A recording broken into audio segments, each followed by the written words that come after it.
오늘 우리가 함께 은혜 받으실 하나님의 말씀은 로마서 14장 17절과 미가서 6장 8절 말씀입니다.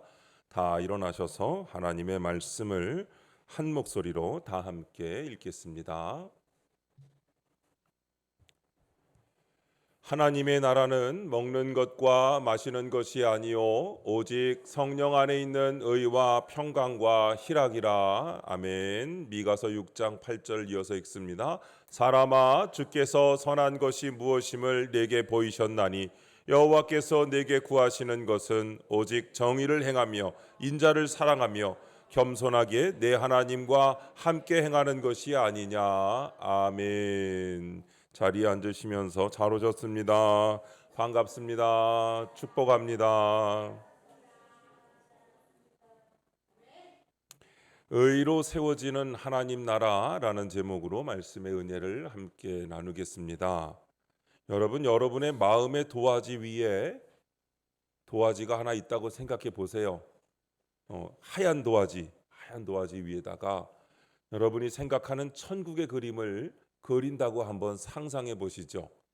사람의 상상력이 얼마나 대단하냐면 그리려고 그러면 금방 마음만 먹으면 다 그릴 수 있습니다.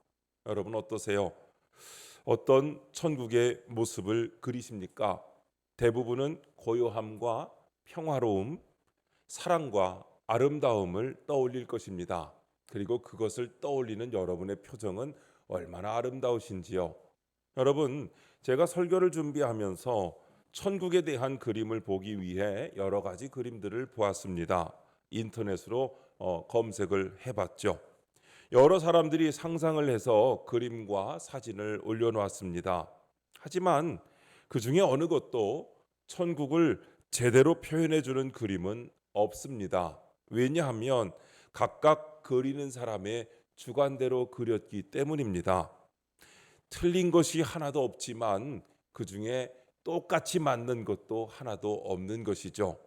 단지 고요함, 평화로움, 사랑, 아름다움, 환상 등 자신이 느끼거나 생각하는 것을 표현했는데 부분적으로만 맞을 뿐 모두 다 맞지는 않는다는 것입니다. 사실 여러분, 천국은 그림으로 다 표현할 수 있는 것이 아닙니다. 천국은 3차원의 세계가 아니라 5차원 그 이상의 세계이기 때문에 3차원의 그림으로 그린다는 것은 어리석은 것이죠. 단지 성경에서 부분적으로 말씀해주고 있는 것을 통해 우리는 그 아름다움과 평화로움과 사랑과 기쁨을 느낄 수 있는 밑그림을 표현해서 그저 볼 수 있을 뿐입니다. 요한계시록 21장 4절의 말씀에 보니까 모든 눈물을 그 눈에서 씻기심에 다시 사망이 없고 애통하는 것이나 곡하는 것이나 아픈 것이 다시 있지 아니하리니 처음 것들이 다 지나갔음이로라 라고 말씀하고 있습니다. 또 요한계시록 21장 11절에 보니까 11절과 12절에 보니까 하나님의 영광이 있어 그 성의 빛이 지극히 귀한 보석 같고 벽옥과 수정같이 막더라. 크고 높은 성곽이 있고 12문이 있는데 문에 12천사가 있고 그 문들 위에 이름을 썼으니 이스라엘 자손 12지파의 이름들이라 라고 말씀하고 있습니다. 이렇게 계시록에서 묘사되는 이 장면들은 단순한 환상이 아닙니다. 그곳은 모든 눈물이 닦이고 죄와 고통이 끝나는 의와 평강의 나라입니다. 이것이 하나님의 나라이죠. 하나님의 나라를 가장 잘 표현해 주는 말은 하나님의 속성을 통해서입니다. 오늘 성경에서 하나님 나라는 성령 안에서 의와 평강과 희락이라고 말씀하고 있습니다. 하나님의 나라는 우리가 가진 지식과 경험, 즉 물질 세계의 틀로는 결코 온전히 이해할 수가 없습니다. 하나님의 나라는 그 이상의 것이기 때문입니다. 우리가 그림으로 천국을 그릴 수 없는 이유는 천국은 어떤 장소 이전에 하나님의 성품이기 때문이죠. 성품을 어떻게 그리겠습니까? 하나님의 성품이 곧 하나님의 나라를 이루는 본질입니다. 이 성품을 통해서 우리는 하나님 나라를 이해할 수가 있고 뿐만 아니라 하나님 나라를 준비할 수 있습니다. 우리는 하나님의 나라를 준비해야 할 사람들입니다. 여러분, 이 세상의 삶이 다가 아니지 않습니까? 이 세상 삶이 다라면 그냥 대충 살아도 될 겁니다. 그러나 이 세상 삶이 끝이 아니요 하나님의 나라가 있기 때문에 우리는 이 세상의 삶 가운데서 하나님의 나라를 준비하는 삶을 살아가는 것입니다. 물론 오늘 우리에게 주어진 이 삶의 현장도 중요하지만 이 세상의 삶은 하나님 나라를 향하여 가는 순례길입니다. 우리는 나그네인 것입니다. 본향을 향해 가는 나그네로서 오늘 여기에 충실하면서도 아버지의 집으로 가기 위한 여정을 준비하는 것입니다. 그것은 곧 하나님의 나라를 준비하는 것입니다.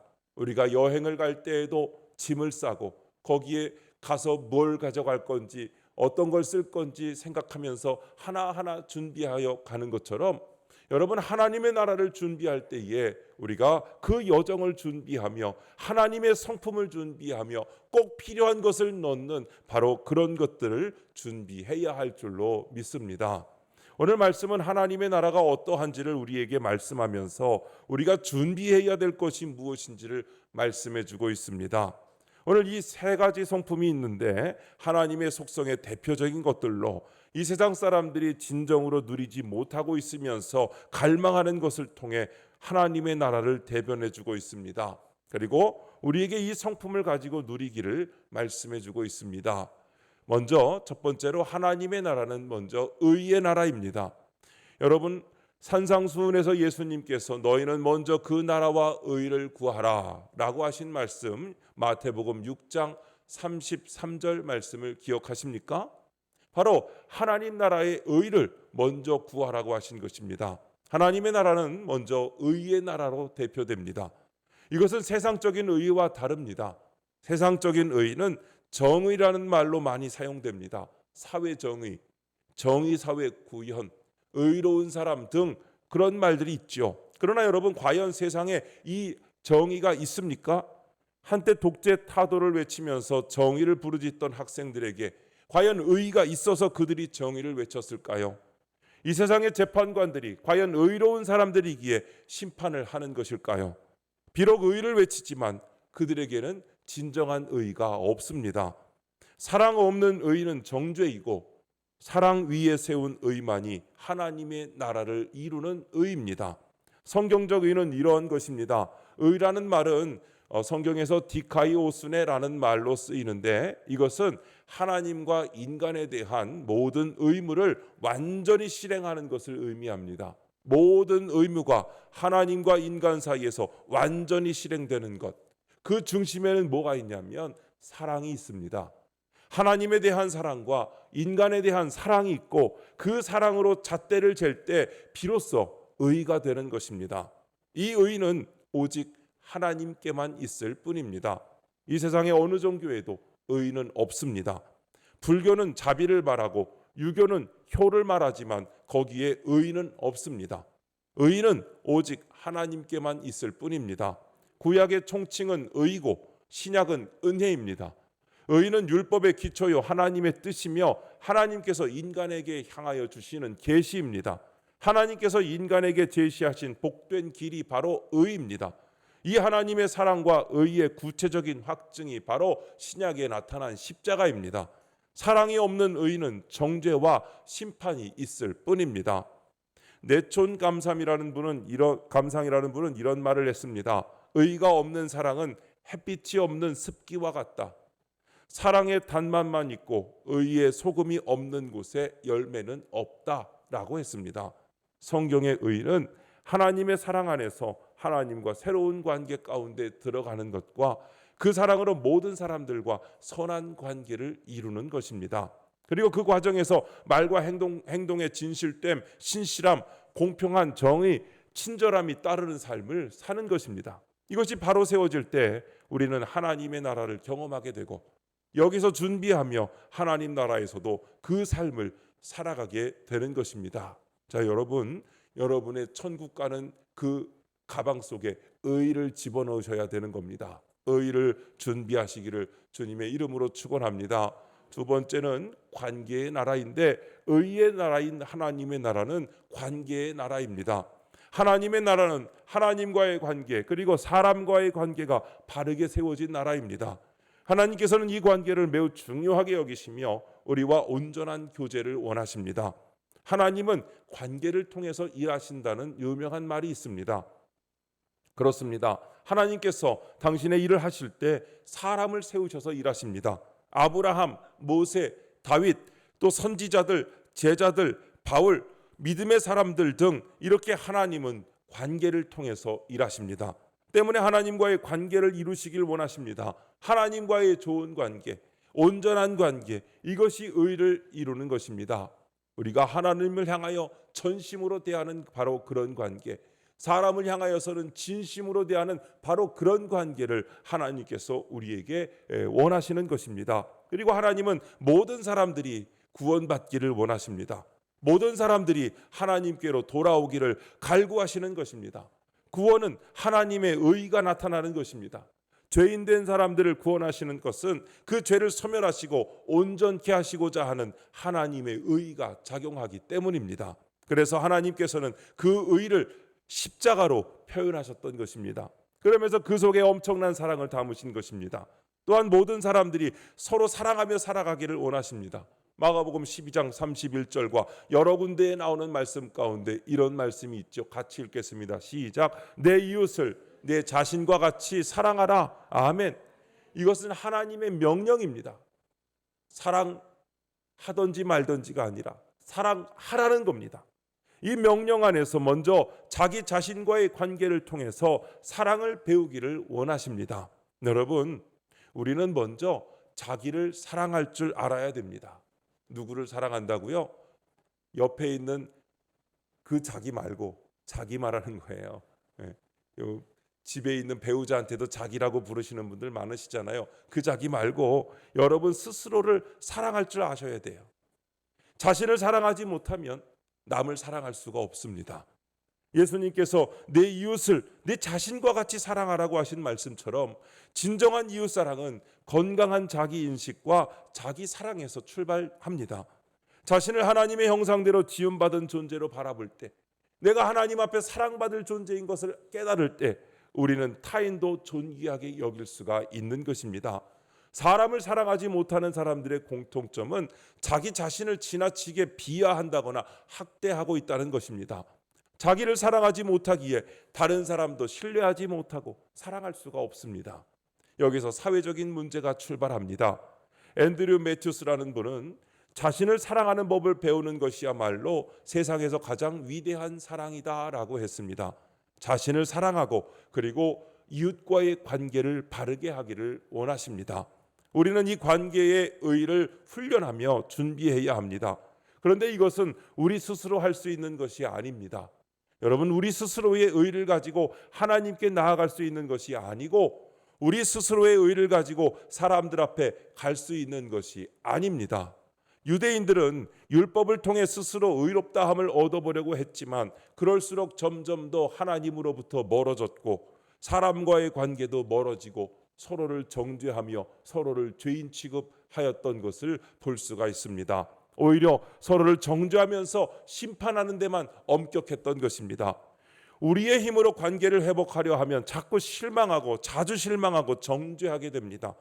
율법을 지키며 스스로 의롭다 하려던 유대인들처럼 결국 더 멀어지게 되기 때문입니다. 그래서 우리는 믿음으로 하나님 앞으로 나아가야 합니다. 의인은 오직 믿음으로 살아가게 되는 줄로 믿습니다. 믿음으로 하나님과의 관계를 회복하고 믿음으로 그분 앞에 나아갈 수 있을 뿐입니다. 그리고 그분의 은혜와 사랑 안으로 나아갈 때 우리는 하나님의 사랑 안에서 더 온전하고 건강한 삶을 누릴 수 있는 것입니다. 성경의 중심은 바로 이것입니다. 모든 율법과 계명의 중심에는 하나님을 사랑하는 삶을 가르쳐주고 계십니다. 마태복음 22장 37절부터 38절에 보니까 같이 읽겠습니다. 시작. 네 마음을 다하고 목숨을 다하고 뜻을 다하여 주 너의 하나님을 사랑하라 하셨으니 이것이 크고 첫째 되는 계명이요. 아멘. 첫째 되는 계명은 바로 하나님을 사랑하는 것입니다. 때문에 먼저 하나님과의 관계를 온전히 회복하고 그분과 동행하면서 살아가는 삶을 살아갈 때 모든 관계를 바르게 할 수 있습니다. 하나님과 동행하면서 그분을 배우기 때문입니다. 하나님께서 우리를 어떻게 사랑하셨는지, 하나님께서 나에게 어떻게 은혜를 베푸시는지를 우리가 배우며 그분과 동행할 때 자신과 이웃을 사랑할 수 있는 것입니다. 우리는 지금 여기에 매우 인색해 있는지도 모릅니다. 관계에 있어서 너무 인색하지 않은지 살펴봐야 합니다. 내 입맛에 맞는 사람과만 교제하고 그렇지 않는 사람은 멀리하고 정죄하고 비판하고 있지는 않은지요. 우리가 하나님의 의와 사랑의 성품을 배우고 그 안에서 살 때 우리는 모든 관계를 회복하며 하나님의 나라를 준비하게 되는 것입니다.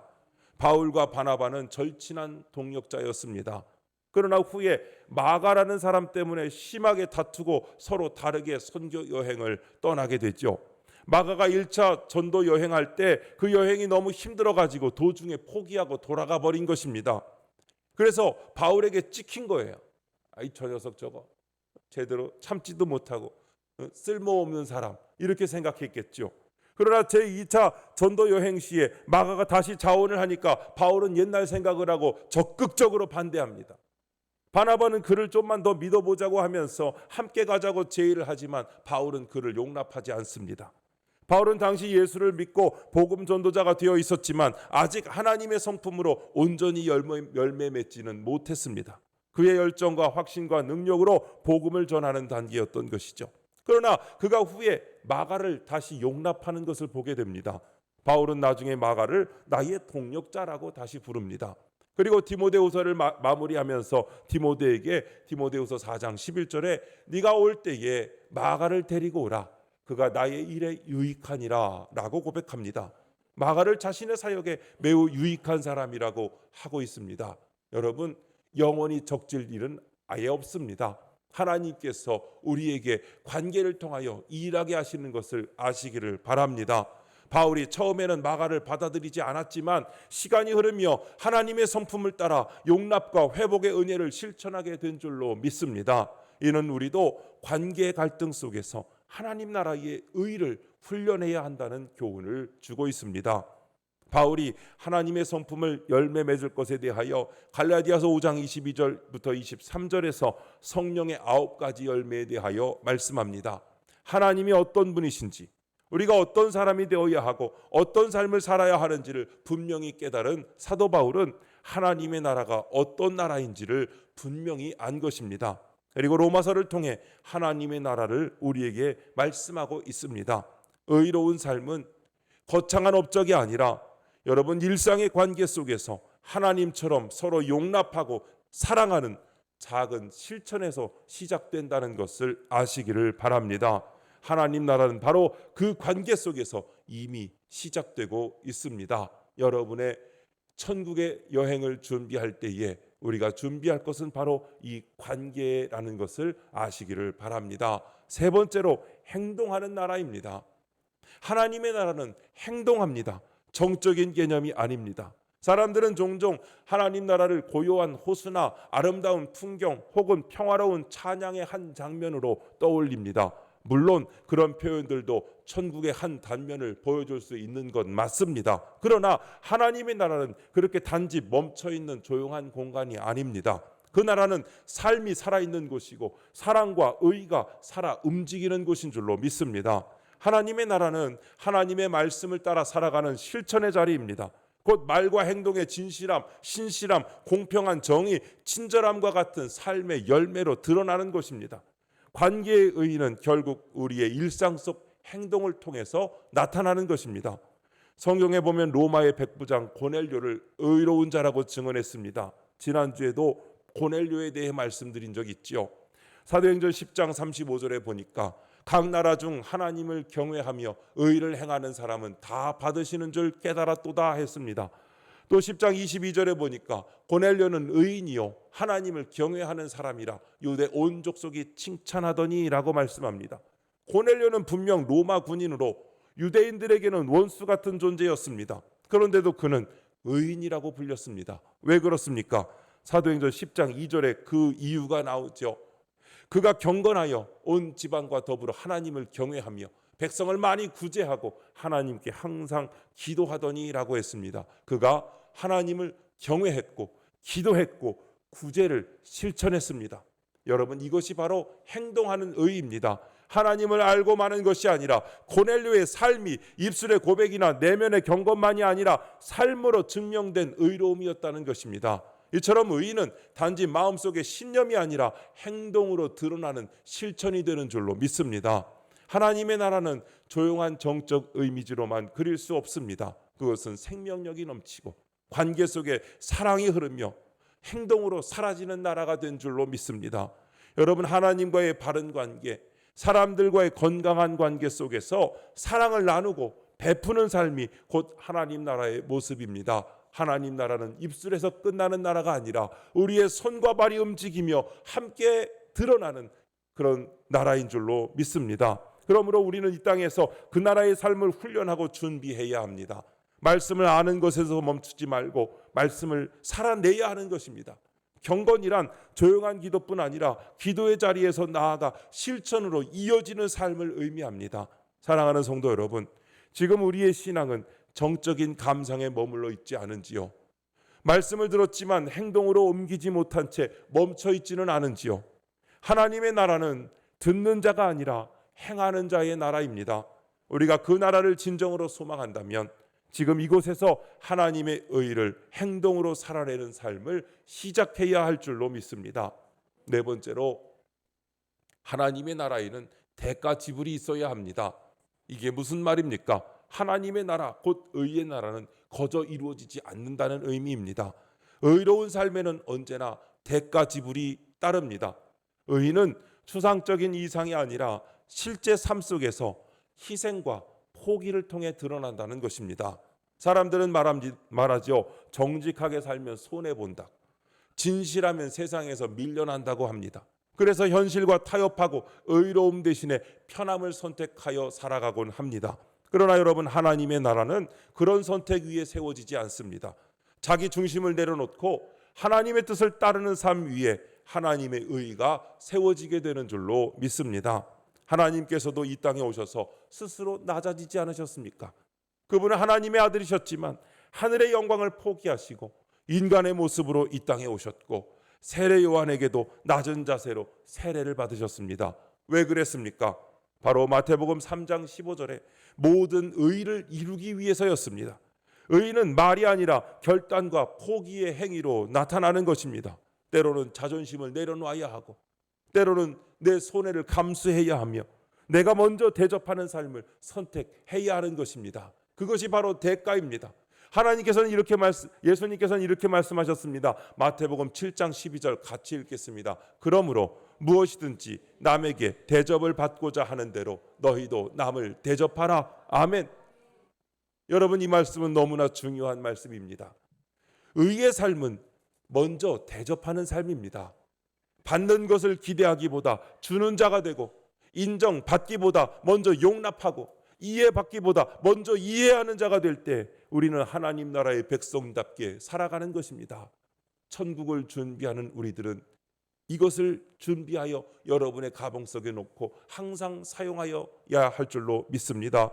우리는 종종 내가 옳다고 생각하는 기준으로 사람을 판단하고 내 의로움을 주장하려 합니다. 그러나 성경은 분명히 말합니다. 능동적인 의, 곧 내 힘으로 쌓은 자기 의는 하나님 앞에서는 아무것도 아닙니다. 오히려 그것은 은혜를 잊고 십자가를 무너뜨리는 위험한 길입니다. 여러분, 참된 의는 하나님의 은혜에 기대는 수동적인 의입니다. 내가 의로워서가 아니라 하나님이 나를 의롭다 하셨기 때문에 오늘 우리도 나도 의롭게 살고자 결단하는 것입니다. 예수님은 말씀하십니다. 마태복음 5장 6절 같이 읽겠습니다. 의에 줄이고 목마른 자는 복이 있나니 그들이 배부를 것이며 아멘.